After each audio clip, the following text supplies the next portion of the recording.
Ninjago, a term used to describe... Alright, it doesn't exist. Basically, Ninjago has comics or graphic novels. These graphic novels... Okay, let me stop. These comics had fully fleshed out stories which coincide with the season that was currently airing at the time. So in today's video, I'll be looking at them. By the way, I borrowed these from my tata, so thank you. So after returning home with the goods, not drugs, I set them down on my table and began to research. When did these come out? Who made them? How many are there? Important questions. And after looking on the Ninjago wiki, apparently there's 24. Jeez, man. But I looked for a comic after 11 and I couldn't really find anything after the season 3 one Comic Crisis, which was based on when the ninja went to space. But yeah, let me just get reading. Montage, cause I like montage.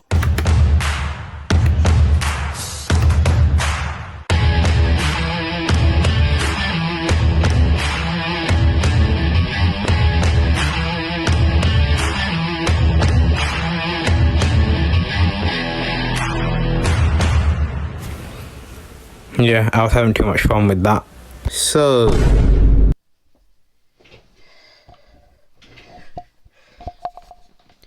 after reading all of these, my entire opinion on comics and mangas and graphic novels, I mean, they're all the same, aren't they? I used to only read the more traditional sort of book that had a lot of words and not many pictures. Whereas these have a lot of pictures and not many words, so it's kind of like my whole concept of reading has just been switched. And I'ma be honest, I walked into these comics not expecting to enjoy them that much just because I've never read these types of books before. But I don't know if it's just because I enjoy Ninjago and its world, or the fact that the illustrations are incredible. I mean, these are no joke. I don't really know how you can make jokes about drawings, but okay.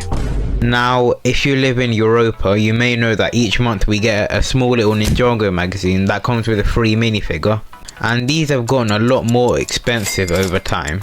I remember when they were £4, and now they're a whole £5 note. What the hell, man? Just rinsing all my money. But anyway, these magazines often come with mediocre games, cringy memes that have been Ninjago-fied, some posters with an even cringier saying, and a very short comic, like only like 10 pages or something. So it's clear that every plot of these has to be very simple or just rushed.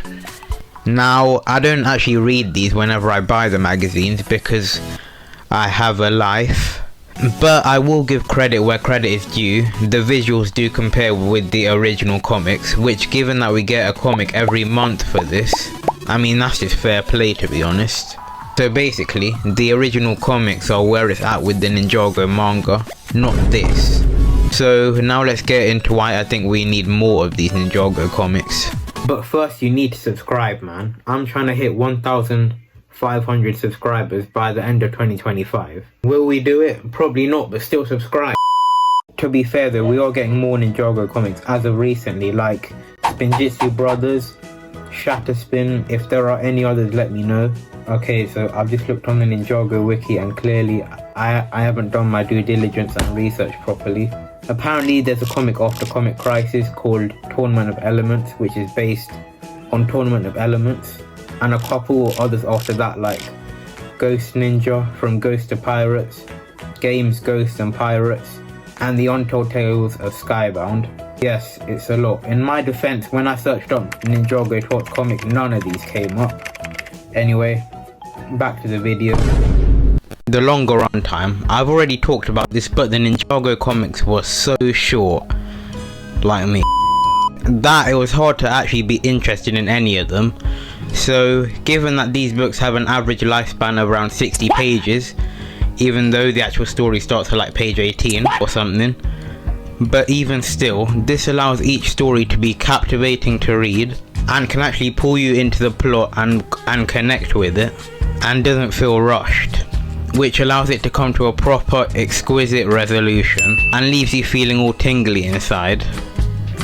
And I would have loved to see one of the stories in the comics actually be added to the show, maybe as a special episode, or just an Easter egg in the show that actually realizes that the graphic novels exist, you know? Because almost all of these stories felt different to the show and are sometimes better than what we actually got in the show. Case in point, The Mask of the Sensei, the second comic in the series, which follows Sensei Wu, who has become evil and takes over a small village. Oh, how the turn. Anyway, it ends with the ninja having to fight evil versions of themselves, and they come out victorious. And this takes inspiration from the season 2 episode, Ninjago Double Trouble. And I know which one I prefer. It's the comic, by the way. At least in my humble opinion. And the illustrations are magnificent. They allow for so much more depth to the story and add to the storytelling element. A series like Ninjago needs a visual aid to fully show off its best fights and flashbacks. For example, in Destiny of Doom, all the ninja and a now nice Garmadon have to fight a massive Garmadon, which has a purple hovercraft attached to flipping rocket boosters, cause who cares? Anyway, this story allowed for drawings like this, and this, which I think we can all agree would have looked so silly in season 2 level production. And these plots are so creative. We've got every ninja getting hypnotized until only Zane is left. Sensei Wu fighting all of his old non-canon enemies inside his dream. Ha, Lego dreams. Anyway, and another time ninja. And Zane is trying to transfer his mind with Kai's so he can feel human and understand humor. Some pretty dark stuff. This drawing will forever be implemented in my mind, so I won't sleep at night. Great. But there's also the first Ninjago comic ever, which started in the underworld, where Samukai and Garmadon make a wager with each other, and a whole other alternate reality where the original 4 ninja never became ninja and just do other random stuff. What the hell, that's so cool. The Ninjago comics have a lot of non-canon locations, characters, etc. So let's talk about them. So an instant pop-up is the Stone Forest, which is basically a forest where everything is made of stone. I mean, clues in the name to be honest, but literally everything is made of stone, even the animals and trees. Then we've got the Crystal Caves, which were seen in the first graphic novel, and probably my favourite non-canon character introduced, this guy. Nah, I'm kidding, it's Salil. She's so abstract. She was kidnapped by ninjoids and escaped to become a new identity, the Phantom Ninja, to try and save the captured in her village. And her character develops more as we go through the comic. Also, non-canon locations. Aha. The Crystal Caves, the Tower of Tears, Constrictor City, City Garmadon, the once great city. Yes, there's a lot of cities. And finally, Nom. Yeah, I don't know, okay, I don't know. There are some things I find strange in the comic series, like the fact that the Overlord wasn't mentioned once in the final battle trio, even though he's literally the main villain of season 2. And another thing, the Phantom Ninja may be canon to the actual Ninjago show, though it's not mentioned by name in the show. It's said to be canon by the Ninjago fanbase, because this comic doesn't contradict with any details from the show and just acts as an extra story that the ninja side quests handle, whereas almost all the others take place to create a new story where the original was. And one thing I definitely liked about this comic series is Cole's leadership skills. In these comics he's seen as far more of a leader, which adds to his character. Though he was somewhat established to be a leader in the show, they never really take advantage of that to give Cole a proper role in the team, which is why I'm glad they did it in the comic series.